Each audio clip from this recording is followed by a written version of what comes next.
Good morning, all of you. I hope you all are doing good at your place. So, let's start chapter number 4. As I have already sent you two videos of this chapter. One video was contains the Wellesley's policy of expansion, means how British has expanded their rule through Wellesley policy. Then we have completed the expansion of the British rule in India और किस तरीके से British का जो rule है वो expand हुआ. As we have studied in the last video that many of the princely states have made the agreement, means they have accepted the subsidiary alliance, which is the policy of Wellesley's, right? So after accepting that treaty, the agreement with the Britishers, now then the Britishers move towards the northern part of India. Except subsidiary alliance except करने के बाद उन्होंने क्या किया, britishers they move towards the northern part of India. So after that northern part में जैसे ही वो move हुए, उन्होंने अपना जो हैंड है, फ्रेंडशिप का हैंड जो है, they have kept in front of the Nepal से उन्होंने अपनी फ्रेंडशिप बढ़ाई, क्योंकि उस पर उनका एक प्रॉफिट था, एक बेनिफिट था. सो उनके मन में एक थ्रेटनिंग था ब्रिटिशर्स के मन में कि लाइक अगर वो नेपाल से फ्रेंडशिप करते हैं, सो नेपाल की हेल्प लेके, उनकी आर्मी की हेल्प लेके नेपाल की जो बाउंड्रीज है दे नीड टू कैप्चर. जो वर्ड हमने यूज़ किया है frontiers, it means the boundaries. So Nepal की आर्मी से उन्होंने हेल्प ली, मीन्स नेपाल की आर्मी उन्होंने यूज़ की and they captured the boundaries of the Nepal. And boundaries are Ayodhya, Gwalior, Tibet, all like these states. So moving towards, they want to establish their rule in Sindh. So Britishers have taken the help from Sikh kingdom. The name was महाराजा रंजीत. उनकी help लेके उन्होंने Britishers ने Afghans के खिलाफ battle arrange कर ली. At the time Singh kingdom was very powerful as Sikh Maharaja Ranjit Singh was ruling over there. उनकी help लेके उन्होंने अफगान के साथ बैटल्स की. उनकी आर्मी काफ़ी स्ट्रॉन्ग थी. सो अफगान को हरा के they establish the rule in Sindh. So after that जब उनकी ब्रिटिशर्स ने हेल्प ली महाराजा रंजीत सिंह से, सो द ब्रिटिशर्स का जो एम्बिशियस है, मीन्स उनका जो डिज़ायर है, it increase. They want that they should rule on Sikh kingdom. But ये पॉसिबल नहीं हो सकता था जब तक Ranjit Singh, Maharaja Ranjit Singh is alive, because he is very powerful and he is very strong. He is having powerful kingdom, and Britishers are also having good relationship, friendship relationship with Maharaja Ranjit Singh. तो वो ऐसा अभी कर नहीं सकते. As Ranjit Singh was very strong of that time, he had set up a strong army with the help of European officer. European officer की मदद से उन्होंने बहुत स्ट्रॉन्ग आर्मीज एस्टैब्लिश की थी. As he wants to secure the state, उन्होंने अपनी state के प्रोटेक्शन के लिए एक स्ट्रॉन्ग आर्मी खड़ी की थी. As he was very strong ruler, so he won many of the battles and he got the victory through the nearby states. nearby states से उन्होंने बहुत सारी लड़ाइयाँ की और वो लड़ाइयाँ जीत भी गए. And when the Ranjit Singh declare a death, तो उनकी डेथ के बाद Punjab suffered anarchy. Anarchy, I have explain you what is the meaning of anarchy. Anarchy means no government, means कोई वहाँ पे रूल नहीं कर रहा था. As he was not having son. तो वैसे क्या होता है, if kings are having son, the throne we give to his son. But उनके सन नहीं थे, so no government was there and no one was there to listen any one. So governor general sir Henry Hardinge came to India and brought the Sikh rule and over there. और उन्होंने sick rule जो है वो capture कर लिया, means it goes under the britishers. और यहाँ पे एनेक्सेशन की पॉलिसी स्टार्ट होती है. It means to take over the throne of any king. अगर किसी किंग की डेथ हो जाती है, एज आई सेड, अगर उनका सन होता है तो वो थ्रोन सन के पास चला जाता है. But the son was not there, so that whole powerful kingdom, it went under the Britishers, and they started the policy of annexation. Dalhousie's policy of annexation. Annexation, I told, to take over something from someone. So now here, first we have learned the Wellesley's policy to expand the British rule. Now we'll see the Dalhousie policy of annexation, how Britishers are capturing the states of others, means from other kings. The aim of Wellesley policy of expansion was to enslave the native kingdom without using much of British resources. Now what was the Wellesley's policy? To expand the British rule means वो क्या चाहते थे कि that princely state, whichever states are big, they want that state should be the slave of ours, of the Britishers, and he wants that whatever Britisher wants to expense for them, so they don't want to use their resource, means Britishers doesn't want to use their resource. उनका ये सोचना था कि उनका राज चले, उनका rule चले, and the kingdoms जो किंग्स हैं वो एक्सपेंस करे, ना कि ब्रिटिशर्स एक्सपेंस करे. इट मीन्स ब्रिटिशर्स का काम होता रहे and the expenses whatever is there, the expenses have to suffer to the slave states जिन्होंने वेल्सले की ट्रीटीज़ को एक्सेप्ट किया है.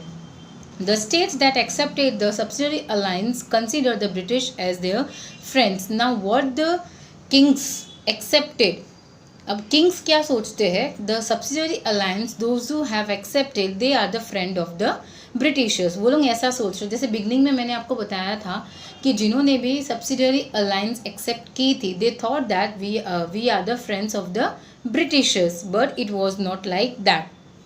Eventually, in the absence of internal external threat, they become irresponsible and their administration started deteriorating. Now what happened, as they thought, the kings have thought that they are the friends of the Britishers, तो उन्होंने अपना अंदर का काम और बाहर का काम, मीन्स इंटरनल एक्सटर्नल अफेयर्स जो होते हैं, जो चीज़ें होती है देखने की, किंग्स को दे हैव नॉट सीन. उन्होंने पूरा ब्रिटिशर्स के ऊपर भरोसा किया and they have the things were going worse. बहुत सारी अंदर गड़बड़ होने लगी और इनके बारे में किंग्स को कुछ पता नहीं होता था.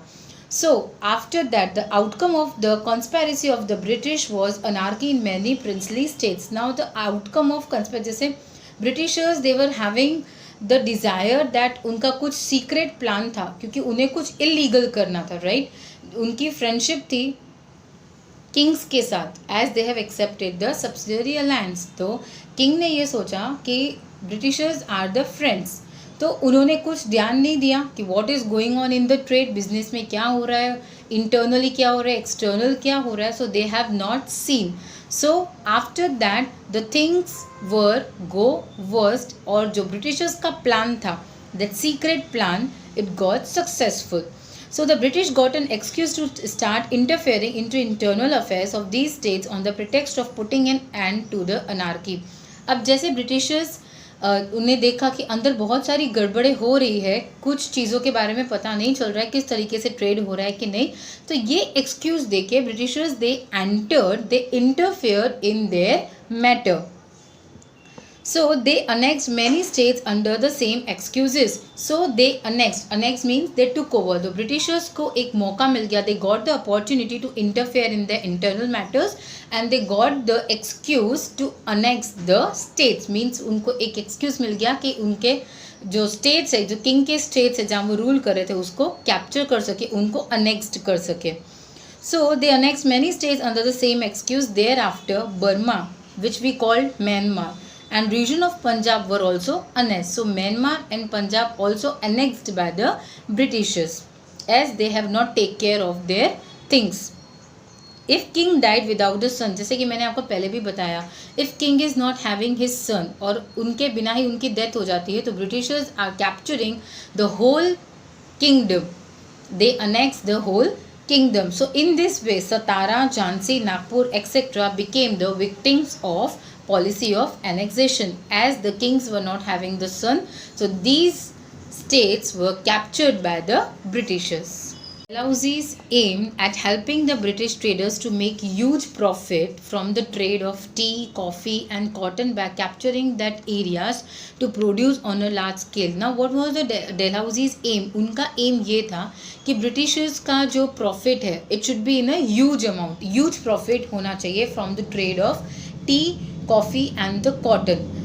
उनका डिमांड था कि they should have the more profit, britishers का मोर प्रॉफिट होना चाहिए. So what they thought to capture that areas, उस एरियाज को कैप्चर करे जहाँ पे लार्ज स्केल में टी, कॉफ़ी, कॉटन प्रोड्यूस होता हो, सो दैट उनका जो बिजनेस है, उनका जो ट्रेड है वो और इंक्रीज हो जाए and they earn more profit. To consolidate the British rule in India and to run the administration smoothly, many changes made by the Dalhousie in India.